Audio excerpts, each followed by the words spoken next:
রবিবার সকাল। আজ আমাদের সকলের ছুটি।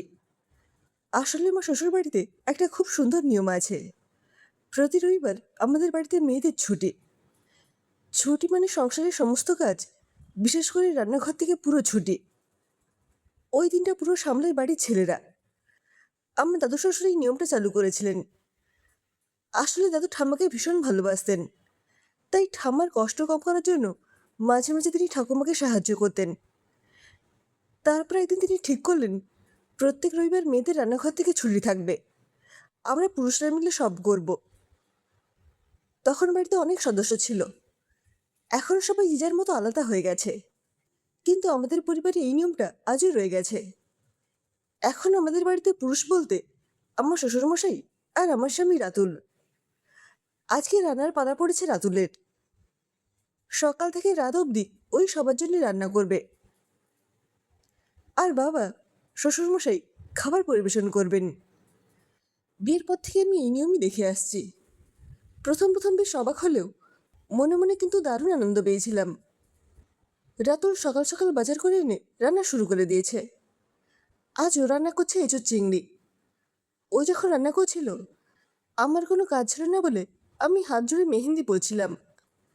এমন সময় রান্নাঘর থেকে রাতুল বলল, অনু, এঁচোড় চিংড়িটা একটু টেস্ট করো তো, দেখো তো নুন ঠিক আছে কি না। আমার হাতে তখন মেহেন্দি দেখে ও নিজেই আমাকে খাইয়ে দিচ্ছিল। ঠিক এমন সময় পাশের ফ্ল্যাটের কাকিমা এসে হাজির। তিনি এই অবস্থা দেখে মুখ বেঁকিয়ে বললেন, এ কি রাতুল, ভর দুপুরবেলা দরজা খোলা রেখে এসব কি অসভ্যতা। রাতুল একটুও না ঘাবড়ে বলল, অসভ্যতার কি দেখলেন কাকিমা? আমি আমার বউকে খাওয়াচ্ছি, এতে অসুবিধার কি আছে? কাকিমা বললেন, অসুবিধে আবার কি? তোমরা সব আজকালকার ছেলেমেয়েরা লাজ লজ্জার মাথা খেয়ে বসে আছো বাবু। তা তোমার সাথে কথা বলে লাভ নেই। ডাকো দেখি তোমার মাকে। আমি গিয়ে ভেতর থেকে মাকে ডেকে নিয়ে এলাম। মাকে দেখেই কাকিমা বললেন, দিদি একটু চিনি দিন তো, চাটনি করব। ও মা, দেখে চিনি শেষ, তাই এলাম আপনার কাছে। তাই এসে যা দেখলাম বাপু, তাতে তো আমার লজ্জায় মাথা কাটা গেল। মা অবাক হয়ে বললেন, কেন, কি দেখলেন দিদি? কাকিমা তখন বললেন, আপনার ছেলে আর ছেলের বউ দিনের বেলাতেই যা যা সব করছিল, ছি ছি ছি। আজকালকার ছেলেরা সব বইয়ের আঁচলে বাঁধা, গুরুজনদেরও জ্ঞান করে না গো। মা কিছুটা অবাক হয়ে আমার দিকে তাকালেন। অমনি রাতুল রান্নাঘর থেকে বেরিয়ে এসে বলল, আমি বলছি মা, আমি এঁচোড় চিংড়িটা রান্না করে অনুকে একটু টেস্ট করতে বলেছিলাম। এসে দেখলাম অনুর হাতে মেহেন্দি, তাই আমি ওকে নিজের হাতে খাইয়ে দিয়েছিলাম। অমনি কাকিমা এসে দেখে ফেললেন। সব শুনে মা কাকিমাকে বললেন, ও, এই সামান্য ব্যাপারে আপনি এমন বলছেন দিদি? আর ওই বইয়ের আঁচল ধরা কথাটা দিয়ে কিন্তু আপনি আমার বৌমাকে অপমান করলেন।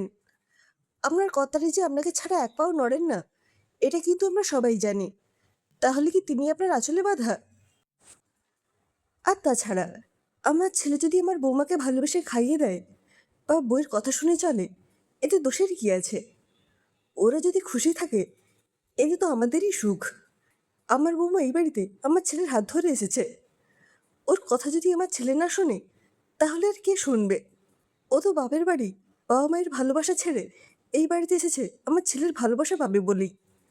তাই এটাই তো স্বাভাবিক। আমার ছেলে তো বইয়ের কথা শুনবেই। কাকিমা এসব শুনে একটু দমে গেলেন, কিন্তু তাও সামলে নিয়ে বললেন, সে ঠিক আছে দিদি, কিন্তু তাই বললে আপনার অমন সোনার টুকরো ছেলেকে আপনার বৌমা শেষ অবধি রান্নাঘরে ঢুকিয়ে রান্না করাচ্ছে আর নিজে বসে বসে মেহেন্দি পড়ছে? এই বাবু যাই বলেন না কেন, একটু বাড়াবাড়ি। মা হেসে বললেন, না দিদি, রাতুলকে আমার বৌমা রান্নাঘরে পাঠায়নি। রাতুল আমাদের সংসারের নিয়ম অনুযায়ী রান্নাঘরে ঢুকেছে। আসলে আমার শাশুড়ির আমল থেকেই আমাদের বাড়িতে রবিবারগুলোতে আমরা মেয়ে বউরা কেউ রান্নাঘরে ঢুকি না, ছেলেরাই সব করে। আজ পালা অনুযায়ী রান্নার দায়িত্ব রাতুলের, আর পরিবেশনের দায়িত্ব ওর বাবার। আর পরের রবিবার এলে আপনি এর ঠিক উল্টোটা দেখতে পাবেন, মানে রাতুলের বাবা রান্না করবে আর রাতুল পরিবেশন করবে। কাকিমা হাঁ হয়ে শুনে বললেন, কই দিদি, এসব কথা তো আপনি আগে বলেননি। মা বললেন, আমরা আমাদের ভালো থাকার কথা লোককে বলে বেড়াই না দিদি।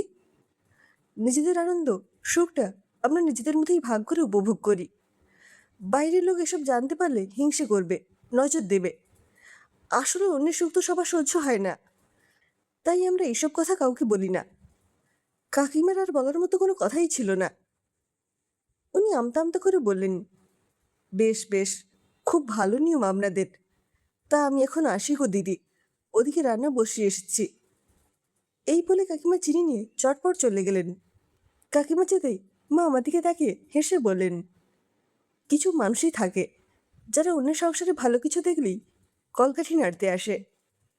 এসব কথাকে একদম পাত্তা দেবে না, মুখের সামনে এমন জবাব দেবে যাতে পরের বার এসব বলার সাহস না পায়। মা ঘরে চলে গেলেন, আর আমি একা বসে বসে ভাবতে লাগলাম, একটা মানুষ কতটা উদার, কতটা আধুনিক মনস্ক আর ভালোবাসায় ভরপুর হলে এমন কথা বলতে পারেন। নিজের শাশুড়ি মায়ের জন্য মনটা শ্রদ্ধায় ভরে গেল।